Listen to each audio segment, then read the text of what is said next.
한정근 사모님이 지은 책 중에 나는 함께 살기로 했다라는 제목이 있어요. 나는 함께 살기로 했다라는 제목의 책이 있습니다. 근데 그 내용을 보게 되면 목사님이 늘 아프세요. 늘 아프세요. 그래서 부목사로 가셨다가 견뎌내지 못하고 또 쉬어요. 또 이제 어지간히 이제 몸이 회복이 돼서 또 사역을 나가요. 근데 또 못 견뎌내고 또 쉬어요. 건강이 안 좋으니까요. 그런 삶을 반복하다가 이제 어느 순간에 이제 교회를 개척을 하게 되었죠. 개척하였음에도 불구하고 늘 나쁜 말로 표현하면, 속된 말로 표현하면 골골해요. 그러니까 보통 목사님들처럼 사역을 할 수가 없어요. 근데 문제는 뭐냐면 아이들도 아파요. 이제 아이들도 아프고요. 사모님도 아파요. 목사님과 목사님, 사모님과 목사님 자녀들이면 하나님이 한 방에 치료해줘야지 왜 모두가 다 아프냐고요. 왜 모두가 다 아프냐고요. 근데 하나님이 어떤 식으로 치료해 가고 있냐면 아직도 진행형이거든요. 그 책에서 나왔다는 말이 없어요. 진행형이에요. 좋은 의사들을 만나서 좋은 처방을 받게 해요. 그렇다고 해서 완전히 낫냐? 또 그것도 아니에요. 조금씩 나아가는 거예요. 조금씩. 아이들도 몸이 아프니까 학교를 못 가요. 근데 다 나았으면 좋은데 조금씩 나아져가는 거예요. 조금씩. 그러면서 그분이 한 말이 있어요. 그분이 어느 순간에 깨달음이 있었어요.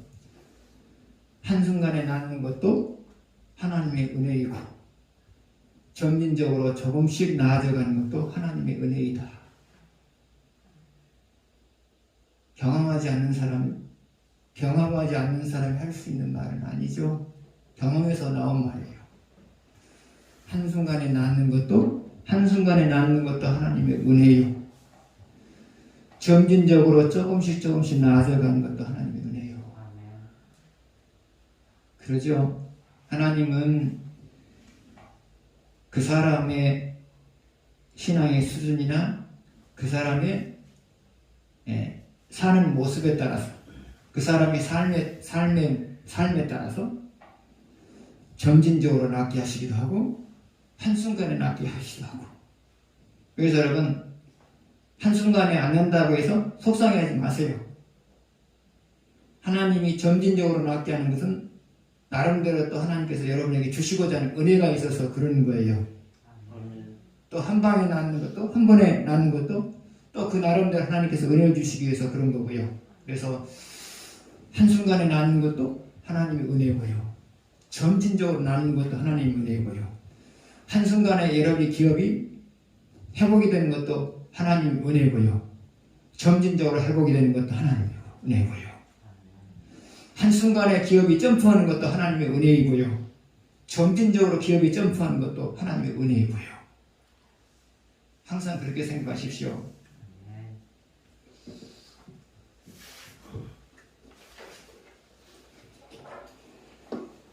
1번 첫 번째 문제 보시겠습니다. 하나님은 아합 왕과 이스라엘이 우상을 심하게 섬기자 3년 동안 기근 있게 하신다. 그런데 이것은 아합 왕과 이스라엘이 회개하기를 바라서였다. 그런데 아합 왕과 이스라엘이 회개한 흔적을 찾아볼 수가 없다. 그럼에도 불구하고 징계를 거둬들인 이유는 무엇일까? 자, 1절을 같이 한번 보시겠습니다. 같이 읽겠습니다. 많은 날이 지나고 제3년에 여호와의 말씀이 엘리야에게 임하여 이르시되 너는 가서 아합에게 보이라. 내가 그를 지면에 내리리라. 하나님이 아합 왕과 이스라엘이 우상을 섬기자 3년 동안 기근이 있게 하셨어요. 근데 3년 동안 기근이 있게 하신 목적이 뭐냐? 그것은 이스라엘을 회개시키게 할 것이었어요. 그런데 기근이 있은 지 3년째가 되어도 이스라엘과 아합 왕은 전혀 회개한 흔적을 볼 수가 없어요. 그럼에도 불구하고 하나님이 징계를 거둬들여요. 그럼 거둬들인 이유가 뭘까요? 그것은 다시 한번 회개할 수 있는 기회를 만드시기 위해서예요. 다시 한번 회개할 수 있는 기회를 만드시기 위해서예요. 이게 하나님의 인자하심이에요. 여기 끝내버릴 수도 있잖아요. 끝내버릴 수도 있잖아요. 회개하지 않으면 끝내버릴 수도 있잖아요. 3년 기근이 됐으니까 3년만 더 기근이 있으면 앞으로 있으면 끝나는 거예요. 이스라엘은요. 끝나는 거예요. 끝내버릴 수 있어요. 근데 끝내지 않아요. 다시 한번 회개할 수 있는 기회를 주기 위해서 안 끝내요. 징계를 거둬들여요.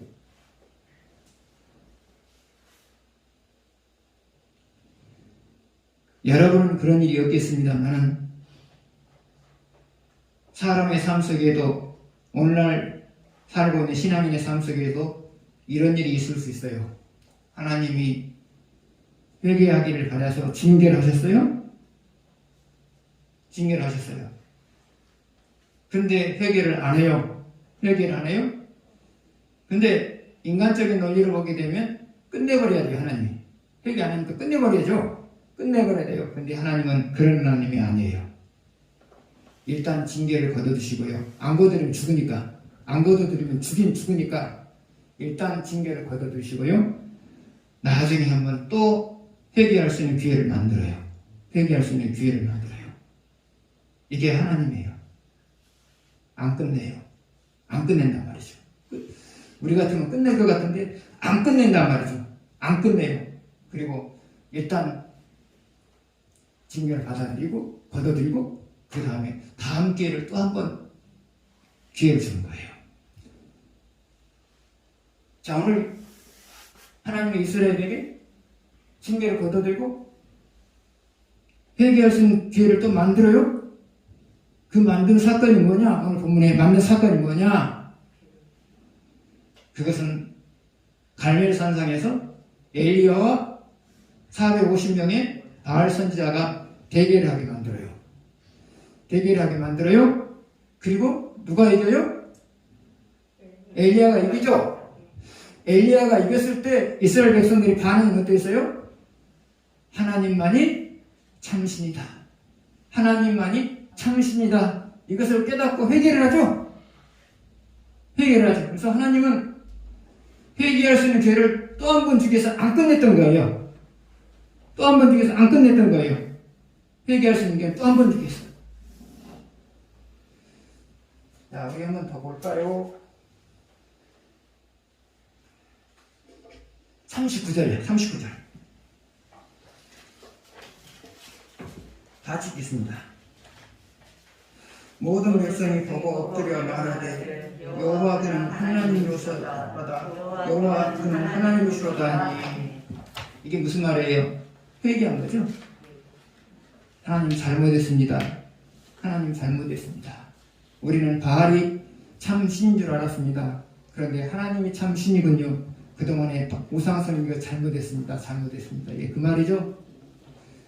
하나님은 안 끝내요. 안 끝낸단 말이죠. 또 회개할 수 있는 기회를 이렇게 주는 거예요.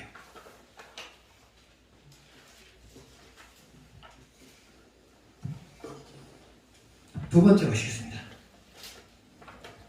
오바댜가 한 일은 무엇인가?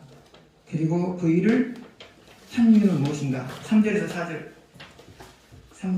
같이 읽겠습니다.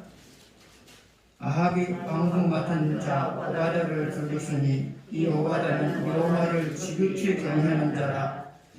이세벨이 여호와의 선지자들을 멸할 때에 오바댜가 선지자 100명을 가지고 50명씩 굴에 숨기고 떡과 물을 먹였더라. 자, 오바댜가 한 일이 뭐죠? 이세벨이 선지자들을 죽이려고 할 때 100명을 굴에 숨기고 떡과 물을 공급했죠. 그러니까 한마디로 말해서 선지자들을 보호하기 위해서, 살리기 위해서 불에 숨겨놓고 의식주 문제를 해결해 준 거죠. 여러분, 이 일이 쉬워요? 어려워요? 어렵죠? 많은 재물이 들어가야 되잖아요. 근데 그보다 더 어려운 것은 뭐예요? 발각되면 함께 죽는 거죠. 뭐. 선지자들과 몸에다가 함께 죽는 거죠. 그래서 이 일은 재산을 내놓고 더 나아가서는 생명을 내놓고 한 일이었어요. 그럼에도 불구하고 오바다가 이 일을 한 이유가 뭘까요? 오바다가 이 일을 한 이유가 뭘까요? 그것은 3절에서 답이 나와요. 오바다의 사람됨을 뭐라고 말하고 있어요? 지극히 하나님을 경외하는 자다. 지극히 하나님을 경외하는 자다. 지극히 하나님을 경외하는 자이기 때문에 이 일을 할 수 있었어요. 여러분, 오바다가 이 일을 하기 전에 갈등했을까요? 안 했을까요? 이 일을 시작하기 전에 갈등했을까요? 안 했을까요? 갈등을 했죠. 잘못하면 죽잖아요. 재물은 재물대로 충나는 거고, 잘못하면 죽잖아요. 갈등을 많이 했을 거예요. 그런데 오바다가 이 일을 실행한 이유가 뭐죠? 하나님이 네가 그렇게 했으면 좋겠다라는 마음을 주니까 이렇게 한 거죠.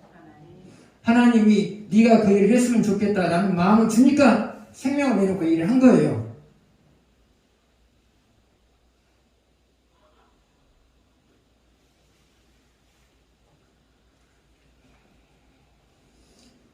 그러면 하나님이 오바다에게 이 일을 시킨 이유가 뭘까요? 오바다는 어떤 사람이라고요? 지극히 하나님을 경외하는 자다. 그 말이죠. 지극히 하나님을 경외하는 자이기 때문에 하나님이 이 일을 하게끔 만들었어요. 왜요? 하나님을 경외하는 자의 특징이 딱 두 가지예요. 하나님을 경외하는 자의 특징이 두 가지예요. 말씀을 주시면 어떤 상황에서도 순종해요. 두 번째로 하나님을 시키면 어떤 상황에서도 실행을 해요. 이게 바로 하나님을 경외하는 자의 특징이거든요. 그래서 하나님은 아무에게나 일을 맡기지 않아요. 누구에게 맡기느냐? 하나님을 경외하는 자에게 맡겨요. 경외하는 자에게 맡겨요. 그래서 하나님을 경외하는 자는 큰 일을 해내는 거고요. 하나님을 경외하지 않는 자는 작은 일을 해내게 되는 거고요. 그래요, 여러분. 하나님을 경외하는 자는 그 일이 버겁든지 버겁지 않든지 간에 거기에다가 목숨을 걸어요. 거기다 목숨을 걸어요. 그렇기 때문에 하나님을 경외하는 자는 어떤 일도 해내는 거고요. 하나님을 경외하지 못하는 자는 일을 하다가 힘들면 놔버려요. 그래서 하나님은 일을 시키되 하나님을 경외하느냐 경외하지 않느냐 이것을 봐가면서 일을 시켜요. 그래서 여러분이 하나님을 경외하면 하나님은 여러분에게 큰 일을 맡길 거고요. 하나님을 어느 정도만 경외하면 어느 정도 큰 일을 맡길 거고요. 하나님을 경외하는 마음이 없으면 일을 안 맡길 거고요.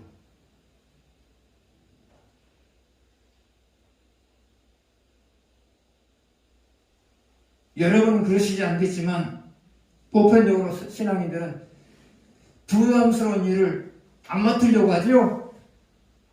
그런데 부담스러운 일을 안 맡는다고 하는 것은 다른 말로 말하면 하나님께서 쓸만한 사람이 아니라는 거죠.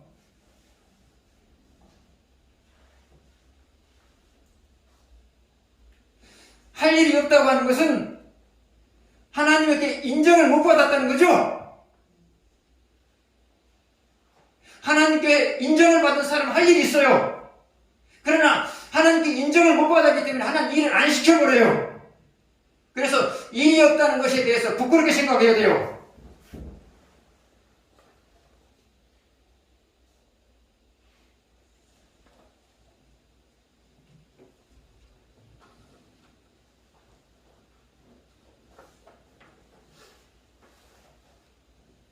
코로나 시대에 목회자이자 역시도 원신의 폭이 좁아요. 그러나 원칙이 있어요. 어떤 위험한 순간에도 하나님이 시키신 일은 한다. 어떤 위험한 순간에도 하나님이 시킨 일은 반드시 한다. 이 원칙이 있고요. 그리고 온전하지는 못해도 항상 내가 하나님께 해야 될 것에 대해서 끈을 놓지 않고 살아간다. 하나님께 해야 될 일에 대해서 끈을 놓지 않고 살아간다. 이것이 저희의 원칙이에요.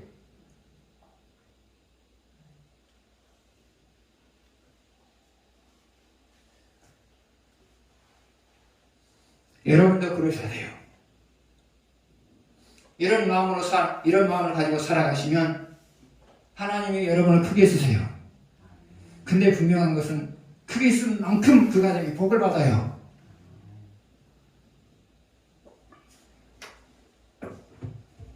하나님을 경외하십시오. 그러면 크게 쓰임을 받아요. 근데 크게 쓰임을 받은 사람은 반드시 복을 받아요. 세 번째, 엘리야는 오바댜에게 자신이 여기 있음을 아합에게 알리라고 한다. 그런데 오바댜는 거절한다. 그 이유는 무엇인가? 7절 12절 봅시다. 저도 하겠습니다. 오바댜가 길에 있을 때 엘리야가 그를 만난지라. 그가 알아보고 엎드려 말하되 내 주 엘리야여 당신이시니까. 그가 그에게 대답하되 그러하다 가서 내 주에게 말하기를 엘리야가 여기 있다 하라. 이르되 내가 무슨 죄를 범하기에 당신이 당신의 종을 아합의 손에 넘겨주기게 하려 하시나이까? 당신이 하나님 여호와께서 사람을 주고 맹세하노니 내 주께서 사람을 보내어 당신을 찾지 아니한 족속이나 나라가 없었는데 그들이 말하기를 엘리야가 없다 하면 그 나라와 그 족속으로 당신을 보지 못하였다는 맹세를 하게 하였거늘. 이제 당신의 말씀이 가서 내 주에게 말하기를 엘리야가 여기 있다 하라 하시나. 내가 당신을 변화가 중에 여호와의 영이 내게 알지 못하는 곳으로 당신을 이끌어 가시니 내가 가서 아합에게 말하였다가 그가 당신을 찾지 못하면 내가 죽임을 당하리라. 당신의 종은 그래서부터 여호와를 경외하는 자라. 자, 9절하고 12절을 주목하면 될 것 같아요. 9절하고 12절이요. 자, 엘리야가 오바댜에게 내가 여기 있음을 아합 왕에게 알리라고 말했어요. 그런데 오바댜가 거절을 하죠. 그 이유에 대해서 두 가지로 말하고 있는데요. 먼저 9절에서 한번 찾아봅시다. 9절요. 이르시되 내가 무슨 죄를 범하기에 당신이 당신의 종을 아합의 손에 넘겨 죽이게 하려 하시나이까. 이제 지금 거절하는 이유 속에서 오바댜가 어떤 인물인가에 대해서 우리가 알아낼 수가 있어요. 거절하는 이유가 뭐죠? 나는 사람이 부탁한다 할지라도 그 사람에게 해가 되는 일을 하지 않는다. 이게 그대로서 말하고 사는 거예요. 사람들이 나에게 무언가를 부탁해도 그것이 그 사람에게 해로움을 주는 것이라면 나는 항상 거절할 준비가 되어 있습니다. 이게 그 뜻이에요. 사람들이 나에게 무엇인가를 부탁해도 그것이 그 사람에게 해를 입히는 것이 된다면 나는 거절합니다. 이게 그런 뜻이란 말이죠.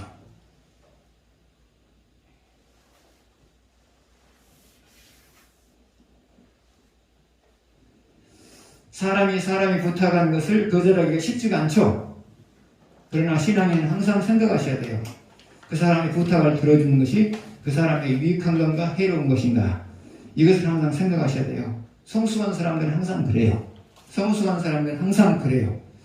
그 사람이 나에게 간곡히 부탁해도 그것이 그 사람에게 해로운 것이라면 하지 않는 거고요. 부탁을 안 들어주는 것이고요. 그 사람에게 유익한 것이라면 부탁을 들어주는 것이고요. 이것이 옛날부터 현자들이 했던 일들이고요. 성숙한 사람들이 하는 모습이에요.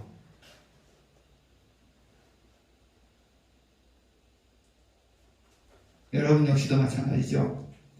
여러분의 배우자나 자녀들이 또 아는 사람들이 뭔가를 부탁해도 그것이 그 사람에게 해가 될 것 같으면 안 들어줘야죠. 그게 사랑이에요. 안 들어줘야죠. 그게 사랑이란 말이죠. 들어줌으로 인해서 여러분이 해를 입은 그 사람도 해를 입고 나도 해를 입는 경우들이 꽤 있었죠. 여러분이 여러분의 자녀들의 부탁을 들어줌으로 인해서 여러분의 자녀도 해를 입고 여러분도 해를 입는 경우들이 많았잖아요. 여러분의 배우자들이 여러분에게 뭔가를 부탁할 때 들어줌으로 인해서 여러분도 해를 입고 배우자도 해를 입는 그런 경우들이 얼마나 많았어요. 이것은 성경상의 이야기가 아니고요. 여러분의 삶 속에서 있는 일들이에요. 해놓고 후회하죠.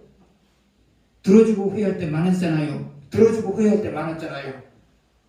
그래서 여러분, 부탁을 잘 들어주는 사람이 지혜로운 사람이 아니고요. 부탁을 잘 들어주는 사람이 좋은 사람이 아니고요. 부탁을 받았을 때 그 사람에게 해로운가 해롭지 않은가를 분별해내서 결론을 내는 사람이 그 사람이 지혜로운 사람이고 그 사람이 성숙한 사람이에요. 두 번째로 12절에서 오바다가 어떤 사람이라는 것을 알 수가 있어요. 12절 같이 읽겠습니다. 내가 당신을 떠나간 후에 여호와의 영이 내게 말지 못하는 곳으로 당신을 이끌어 가시리니 내가 가서 아합에게 말하였다가 그가 당신을 찾지 못하면 내가 죽임을 당하리이다. 당신의 종은 어려서부터 여호와를 경외하는 자라. 오바다는 하나님의 능력을 믿었죠. 어느 정도를 믿었어요? 사람을 들여다가 감쪽같이 사라지게 할 수 있는 분이다. 사람을 들여다가 감쪽같이 사라지게 할 수 있는 분이다. 그 정도의 능력을 믿었죠. 한마디로 말해서 하나님의 능력을, 하나님의 기적을 믿는 사람이었다 그 말이죠. 하나님의 기적을 믿는 사람이었다 그 말이죠. 그러면 하나님의 기적을, 하나님의 능력을 믿는 것의 유익이 뭘까요? 첫 번째로는 절망적인 상황에서도 희망을 가져요.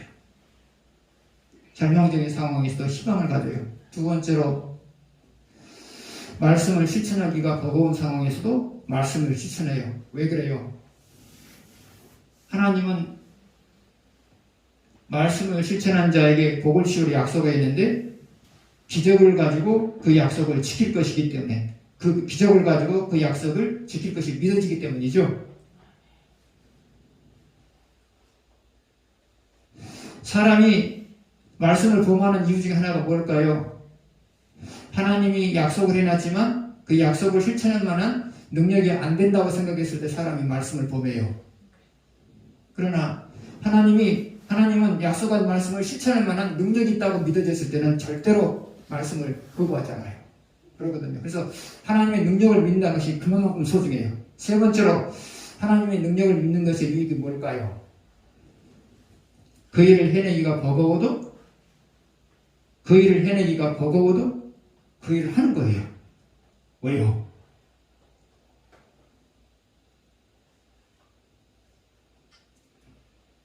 하나님이 그 일을 해낼 수 있게 만드실 것이기 때문에 그런 거고요. 또 하나, 버거운 가운데 그 일을 해냈을 때 하나님께서는 약속하신 대로 약속하신 대로 자기 능력을 통하여서 그 복을 주실 것을 믿기 때문에 그런 거죠. 그래서 하나님의 능력을 믿는 사람은 항상 희망을 가지고 살아가는 거예요. 하나님의 능력을 믿는 사람은 어떤 버거운 말씀도 실천하면서 살아가는 거죠. 하나님의 능력을 믿는 사람은 어떤 버거운 시킴이 있어도 실천하면서 살아가는 거예요.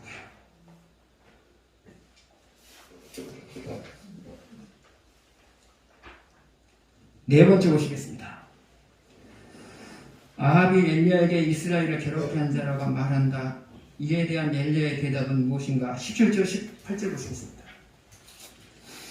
엘리야를 볼 때 아합이 그에게 이르되 이스라엘을 괴롭게 하는 자여 너냐?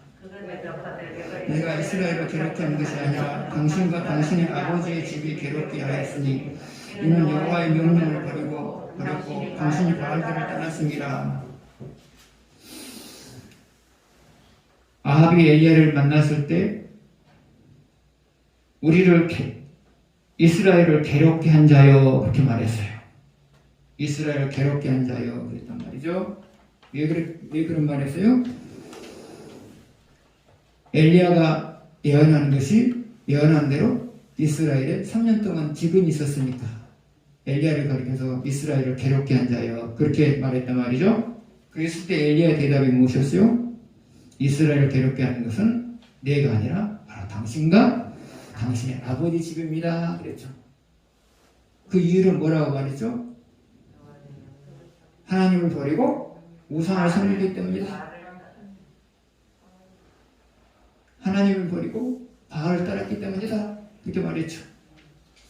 그래서 결국은 이스라엘을 괴롭게 하는 자는 누구였어요? 아합과 이스라엘이었죠. 우상을 섬기는 아합과 이스라엘이 이스라엘을 괴롭게 한 거예요. 여러분 역시도 마찬가지예요. 여러분을 괴롭게 하는 것도 여러분이고요. 여러분을 즐겁게 하는 것도 여러분이에요. 왜요? 여러분이 받은 말씀대로 살아가게 되면 즐거운 일이 발생하고요. 받은 말씀을 외면하면 괴로운 일이 발생하기 때문에 그래요. 그래서 여러분을 괴롭게 하는 것도 여러분 자신이고요.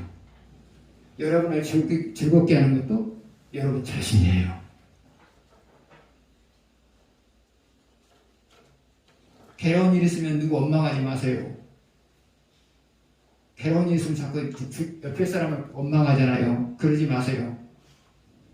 괴로운 일은 누가 만든 거라고요? 내가 만든 거예요. 그래서 괴로운 일 있으면 내가 만든 거니까 나를 탓하시면서 나와 하나님과 관계를 생각하세요. 그러셔야 돼요, 여러분.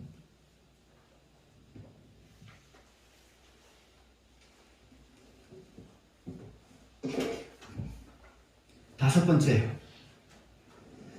엘리야가 갈멜산에서 바알 선지자 450명과 대결을 한다. 그것은 각자의 섬기는 신에게 기도함을 통하여 불을 내려받아 송아지를 태우는 것이다. 그 결과 엘리야가 이긴다. 그러면 하나님이 이 대결을 주선하신 이유는 무엇일까? 자, 여러분 이 내용 다 아시죠? 이 내용은 다 아시니까 또 간략하게 정리했으니까 다 아시리라고 생각이 되어져요. 이 대결에서 엘리야가 이기죠? 이기죠? 자, 그러면 하나님이 이 대결을 주선한 이유가 뭘까요? 이 대결을 주선한 이유가 뭘까요? 자, 여러분들은 엘리야가 바알 선지자와 대결했다고 생각하는데 그것은 아니에요. 그렇게 생각하면 오해예요. 만약에 엘리야가 주선해서 일을 시작했다면 하나님은 절대로 불을 안 내려요. 왜요? 하나님은 인간이 하는 일에 따라다니는 사람이 아니거든요. 하나님은 주관하신 분이지 인간이 하는 일에 따라다니면서 뒷수술을 하시는 그런 하나님이 아니에요. 인간은 하여금 따라오게 만들어서 자기가 하고자 하는 일을 이루시고자 하는 분이지 절대로 인간이 벌여놓은 일에 대해서 뒷수술을 하는 그런 하나님이 아니시란 말이죠. 그래서 만약에 엘리야가 일을 주선했다면 절대로 불이 안 내려요. 왜요? 엘리야가 한 일이지 하나님이 한 일이 아니잖아요. 그래서 이것은 엘리야가 주선한 일이 아니라 하나님이 주선한 일이란 말이죠. 그러면 하나님이 이 일을 주선한 이유가 뭘까요? 그것은 39절에 나와 있어요. 39절 다시 한번 읽겠습니다. 같이 읽겠습니다. 모든 백성이 보고 엎드려 말하되 여호와 그는 하나님이시로다. 여호와 그는 하나님이시로다 하니 이 일을 주선한 목적이 무엇인가를 말해주고 있는 구절이에요. 하나님을 버리고 우상을 섬기는 사람들로 하여금 하나님만이 참신이라는 것을 증명해주고 싶었던 거예요. 하나님만이 참신이라는 것을 증명해주고 싶었던 거예요. 그러면 참신이 증명됐을 때 바알 섬겼던 이스라엘 사람들이 어떤 태도를 취했을까요? 회개했겠죠. 회개했겠죠. 하나님 잘못했습니다. 우리는 바알이 참신인 줄 알고 바알을 섬겼습니다. 그런데 오늘 보니까 바알이 참신이 아니라 하나님만이 참신한 것을 알게 되었습니다. 죄송합니다. 이게 이 내용이잖아요. 이 내용이잖아요. 그래서 하나님이 갈멜산에서 대결하는 일을 주선한 목적은 이스라엘로 하여금 회개하게 만들기 위해서, 이스라엘로 하여금 하나님만이 참신이라는 것을 알게 만들어서 회개시키고자 하는 목적으로 이 일을 주선했다 그 말이에요. 그래서 여러분, 하나님이 사람을 회개시키는 방법은 두 가지라고 볼 수 있어요. 물론 두 가지라고 딱 말하기는, 두 가지라고 딱 이렇게 단정하기 어렵지만 주로 회개시키는 방법은 두 가지다 그렇게 생각하시면 되는데요. 하나는 징계이고요. 하나는 그 앞에서 기적을 보여주는 거예요. 하나는 징계하는 거고요. 하나는 그 앞에서 기적을 보여주는 거예요. 기적을 보이면 사람들이 참 하나님을 알고 하나님을 잘 섬기게 되죠.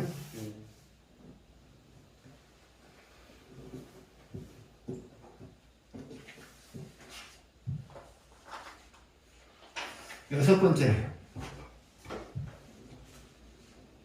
엘리야가 아합에게 비가 내리기 전에 뒤에 소식이 있다고 말한 이유는 무엇인가? 그리고 7번 기도한 이유는 무엇일까? 엘리야가 아합에게 비가 내리기 전에 뒤에 소식이 있다고 말한 이유는 무엇일까? 그리고 7번 기도한 이유는 무엇일까? 41절에서 45절 보시겠습니다. 교독하겠습니다. 엘리야가 아합에게 이르되 올라가서 먹고 마시소서 큰 비 소리가 있나이다. 아합이 먹고 마시러 올라가였으니 엘리야가 밝은 산속에서 올라가서 땅에 무릎으로 그의 얼굴을 구름 사이에 넣고 그의 사원에게 이르되 올라가 바다 쪽을 바라보라. 그가 올라가 바라보고 말하되 아무것도 없나이다. 이르되 7번까지 다시 가라. 7번째 이르러 그가 말하되 바다에서 사람의 충만한 나무나무 일어나나이다. 이르되 올라가 내게 말하기를 이에 막히지 아니하도록 마차를 갖추고 내게서 가서 조금 후에 구름과 바람이 일어나서 하늘이 캄캄해지며 큰 비가 내리는지라. 아합이 마차를 타고 이스라엘로 가니. 엘리야는 아합에게 비가 내리기 전에 비의 소리가 있나이다 그렇게 말했죠. 비가 내리기 전에 비의 소리가 있나이다. 그 다음에 어떻게 했어요? 갈멜산 꼭대기에 올라가서 기도했죠. 여러분, 엘리야가 기도하러 가는 모습을 아합이 알았을까요? 몰랐을까요? 올라가는 것을 보고 알았겠죠? 그러면 비가 내리기 전에 비의 소식이 있나이다라고 말한 이유가 이제 나오죠. 그것은 앞으로 비가 내리면 하나님이 내리신 줄을 믿게 만들기 위해서 미리서 말한 거죠. 자, 비가 내렸어요? 엘리야가 아합에게 말해요. 자, 비가 내렸습니다. 이게 하나님이 하신 일이다. 안 믿죠? 안 믿잖아요. 비가 내릴 때 말하면 안 믿잖아요. 그건 우연이지 무슨 하나님이 하신 일이냐 그러잖아요. 그러나 비가 내기 전에 미리서 말하는 거예요. 비의 소리가 있나이다. 아합이 하늘 어떻게 했을까요? 하늘을 보았겠죠. 맑은 하늘 무슨 비냐 그랬을 거란 말이죠. 그러면서 이제 일단 의심하는 아합을 두고 엘리야는 기도로 올라가죠. 올라가는 것을 보고 아합이 기도하러 가는 걸 느꼈겠죠. 자기가 섬기는 신에게 기도하러 가는 걸 느꼈겠죠. 그러면서도 금방 비가 안 내렸죠. 7번 기도한 이후에 비가 내렸단 말이죠. 금방 내리면 안 되니까. 금방 내리면 안 믿잖아요. 하나님 하신 일을 안 믿잖아요. 하나님 하신 일이라고 안 믿잖아요. 아합이 금방 내려버리면 기다리게 만들고 기다리게 만든 다음에 비가 내렸어요. 엘리야가 하나님께 기도하니까 하나님이 비를 내리셨구나. 그것을 믿게 만들기 위해서 의도적으로 그랬단 말이죠. 그래서 여러분의 삶 속에도 여러분도 이런 지혜가 필요해요. 여러분 전도할 대상이 있잖아요. 근데 전도할 대상에게 인생의 문제가 있어요. 그럼 여러분이 이렇게 말하고 그 다음에 기도하세요. 하나님, 내가 저 사람을 구원하고 싶습니다. 저 사람의 인생의 문제를 해결할 때 해결해줘야만 저 사람이 믿을 것 같습니다.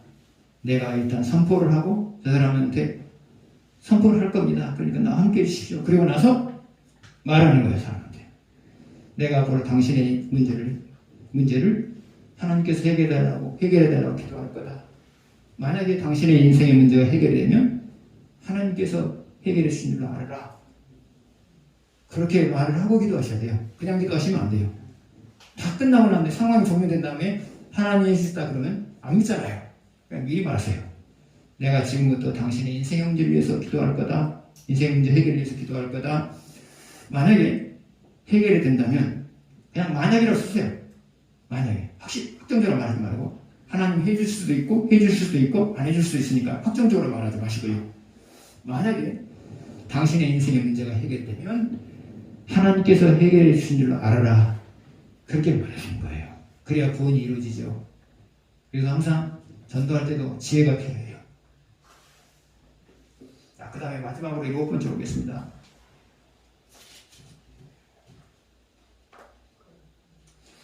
46절 보십시오. 7번째. 걸어가는 엘리야가 마차를 타고 가는 아라방을 앞지를 수 있었던 이유는 무엇일까? 46절 같이 읽겠습니다. 여호와의 능력이 엘리야에게 임함에 그가 허리를 동이고 이스라엘로 들어가는 곳까지 아합 앞에서 달려갔더라. 엘리야는 곧 달려갔고요. 아합 왕은 마차를 타고 갔어요. 누가 더 빠르죠? 마차가 더 빠르죠? 마차가 더 빠르죠. 그런데 엘리야가 앞서갔어요. 앞서간 이유를 뭐라고 말하고 있어요? 46절 앞절에서 앞부분에서 여호와의 능력이 엘리야에게 임함에 그랬죠. 이길 수 없어요. 앞지를 수 없어요. 그런데 여호와의 능력이 임하니까 앞질렀어요. 우리는 경쟁을 하면서 살아가요. 경쟁을 하면서 살아가요. 어쩔 수 없이 경쟁하면서 살아가요. 그런데 출발선상에 있을 때 불리하다고 해서 꼭 치는 거 아니에요. 출발선상에 있을 때 똑같이 출발선상에 있을 때 불리하다고 해서 꼭 치는 것이 아니에요. 오늘 말씀을 보게 되면 하나님의 능력이 임하면 얼마든지 앞질러 갈 수 있다는 거죠. 얼마든지 앞질러 갈 수 있다는 거예요. 그래서 선발주자냐 후발주자냐 그것도 별 의미가 없고요. 하나님의 능력이 그 사람에게 함께하느냐 함께하지 않느냐 이것이 더 중요하다는 사실이에요.